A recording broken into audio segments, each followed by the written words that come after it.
न्यूज़बुक live में आप सबका एक बार फिर से हार्दिक स्वागत है। इस समय आप मेरे पीछे जितना भी एक खूबसूरत व्यू देख रहे हो, ये राजौरी शहर का खूबसूरत व्यू है। राजौरी शहर हर एक जगह अपनी चर्चाओं में जो है आगे दिखाई देता है।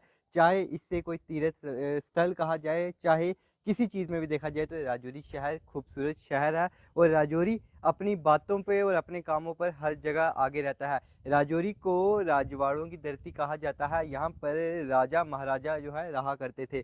जब हम राजौरी में एंटर होते हैं तो राजौरी से 1 किलोमीटर की दूरी पर पीर बाबा, जिसे कहा जाता है पंच पीर आता है। उसके साथ साथ करते हैं तो सामने सामने बोर्ड में Rajouri the land of the king, ये राजाओं महाराजों की धरती है। ये संत है क्योंकि राजौरी में जो है एक से बढ़कर एक जो है महल हैं और एक से बढ़कर एक मंदिर मस्जिदें हैं। जब हम राजौरी में एंटर होते हैं तो राजौरी में एक बाबा बंदा सिंह बहादुर के नाम से एक पुल भी है। और उसके बाद जब हम आगे की तरफ चलते हैं, जिस तरह से हम राजौरी से आगे की तरफ चलते हैं, तो राजौरी में एक बाबा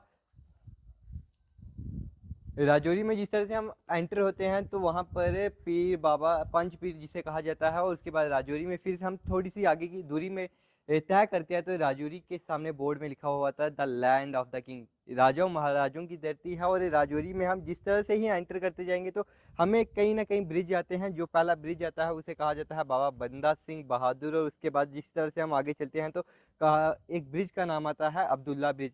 उसी तरह से राजौरी में ऐसे ही खूबसूरत कई ठिकाने हैं, लेकिन राजौरी जिस चीज़ के लिए जाना जाता है वो है बाबा भैरव देव जी की झांकी। यहाँ पर राजौरी में बाबा भैरव देव जी की झांकी निकाली जाती है, जो कि दुनिया में कहीं और नहीं निकाली जाती। उसी के साथ साथ राजौरी में ऐसी खासियत है क्योंकि यहाँ पर राजौरी में जो भी लोग बाहर से आते हैं उनका दिल जो है राजौरी में लग जाता है। जब हम राजौरी की बात की जाए तो राजौरी से मुगल रोड की तरफ राजौरी से मुगल रोड की तरफ जिस तरह से हम निकलते हैं तो आगे ये मुगल रोड कश्मीर के साथ जाके मिलती है। और उसी के साथ साथ राजौरी से पुंछ की तरफ जब हम जाते हैं तो वहाँ पर हमें दर्शन होते हैं बाबा बूढ़ा अमरनाथ जी के, उसी के साथ साथ नंगाली साहब के। इस तरह से राजौरी में काफ़ी ज़्यादा ऐसे तीर्थ स्थान हैं जहाँ की हम यात्रा कर सकते हैं। राजौरी में दहरारी पुल के आगे जिस तरह से हम निकल जाए तो शादा शरीफ ज़ियारत आती है, जिसे बाबा गुलाम शाह के नाम से जाना जाता है। उसी के साथ साथ आगे डीकेजी आता है। डीकेजी से होते हुए कश्मीर घाटी की तरफ जो है राजौरी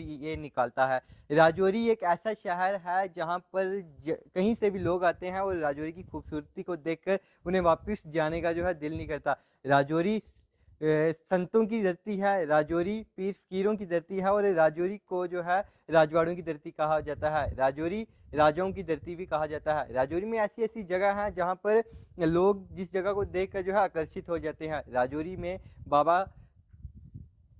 राजौरी में बलिदान भवन है। 1947 में जब ये लड़ाई हुई तो यहाँ पर लोगों ने अपनी शहादतें दी मुगलों से बचने के लिए। इसी तरह से राजौरी में काफ़ी ज़्यादा ऐसे स्थान हैं, तीर्थ स्थान हैं जहाँ के हम दर्शन कर सकते हैं। पीर फकीरों की धरती है और ऐसे राजाओं के महल हैं जिन्हें हम देख कर जो है आकर्षित रह सकते हैं। राजौरी इतना खूबसूरत शहर है, आप अगर एक बार राजौरी में आओगे तो राजौरी आपका दिल छू लेगा। वीडियो जर्नलिस्ट अक्षय डोगरा के साथ में Aryan Sharma, news book live, Rajouri.